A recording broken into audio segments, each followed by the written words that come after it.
That's comedian Tig Notaro from her new HBO special, Boyish Girl Interrupted. Now, Tig is known for her offbeat sense of humor, and believe me, she's got plenty of material to draw from. In a span of 4 months, listen carefully, Tig had pneumonia, a deadly infection, ended a relationship, lost her mother, and was diagnosed with breast cancer. But like any good stand-up comic, she uses humor to get through it, just like we all can. Hi, my name is Tig Notaro. I had cancer, and now people take my picture a lot. 2 years ago, veteran stand-up comedian and comedy writer Tig Notaro had a run of extraordinary bad luck. In the space of just 4 months, she contracted a life-threatening intestinal disease, lost her mother, and was diagnosed with breast cancer. Then, she made a courageous decision that brought her overnight celebrity status and critical acclaim from her comedy peers. She decided to make her cancer diagnosis part of her stand-up. Good evening, hello. I have cancer, how are you? I came on stage not knowing if I was gonna live or die. They gave me a standing ovation, but I had zero sense that that show was gonna change my life.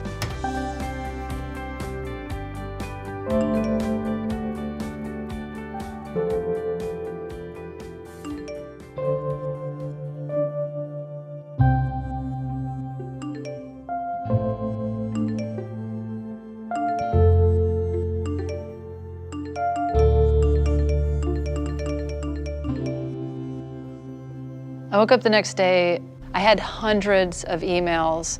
My voicemail was full, text messages would not stop. I was like, what happened? It went viral overnight. And I was like,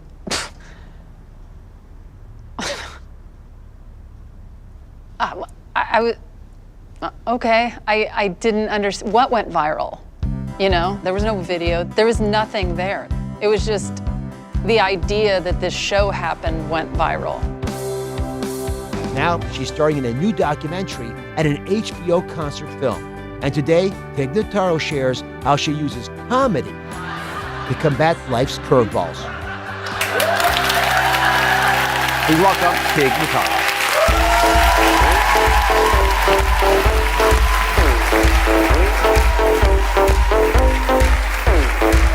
Welcome to the show, Tig. Thank you very much. For having me. Oh my goodness, what a litany of things. So many difficult things to get through, and yet right after all that, you make this documentary, this thing that most of us would be sensitive about, and you have cameras following you around. Why'd you decide to do that?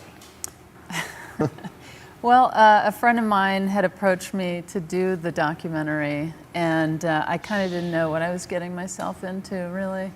And I think I just thought that I had been through the worst and everything was just on its way up. And, you know, life gets going, and obviously it swings around in every which way. Was it the right decision, you think? I do. I'm so glad I did it. I would never do it again. Never. There are a couple of things in life like that. Yeah, I mean, people have asked if I would do a reality show, and it's like I would never do anything like that again. It did make you famous, in part because you have this undaunted spirit and the ability to still make sense with humor of these crazy things that are happening in your life. So you did this great show, you know, by saying that, you know, you started off, I think, by saying, good evening, I have cancer. Yeah, in my stand-up set. In the stand-up set. And that came before the documentary. It did? Yeah. Why would you even be public about it like that? It's a hard thing, I would think, for an audience to even figure out if you're serious about. Yeah, I think because I had lost so much in my life so quickly. Like you said, it was in a 4-month period of time that all that happened. And when I got my diagnosis, I didn't think that I was going to live. Based on how quickly I saw life go away. And I love doing stand-up, and so I wanted to do it one more time. And I thought that I needed to be honest about how I felt and what I was going through. And I think that comedy works best when you are honest and in the moment. And I thought I would take that chance. And you decided not to have reconstructive surgery after you had both of your breasts removed. That's a bold decision. Is it?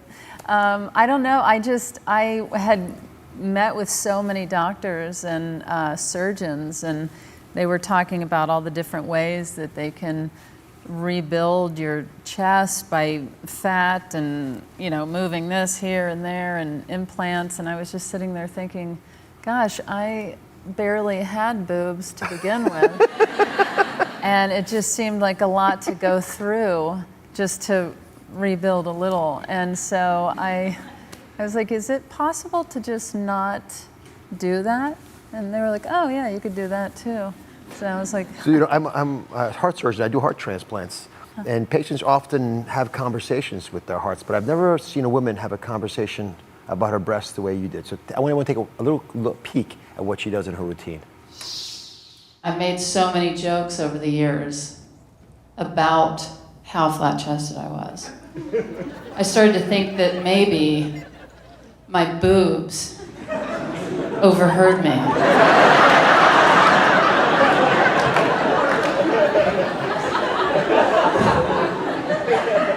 And we're just like, you know what? We are sick of this.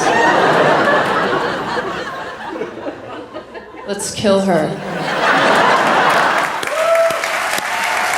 Uniquely inspiring.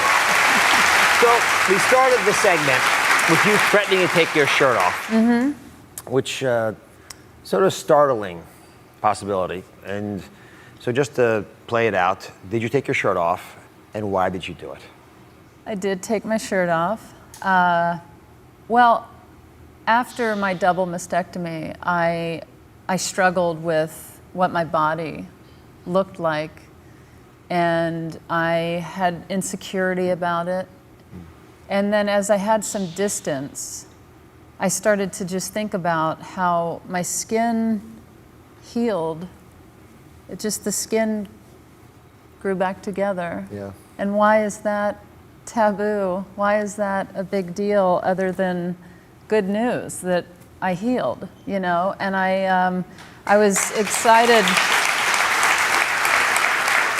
I don't know, I was excited to get to that place. And I also thought, being a comedian, I felt like there was silliness to having my shirt off and not acknowledging it on stage, and just telling jokes about airplanes and yeah. So Tig's gonna do the same thing for us right now. She's taking her shirt off, and you're gonna see her monologue now. Yeah. I said, you're a wonderful inspiration.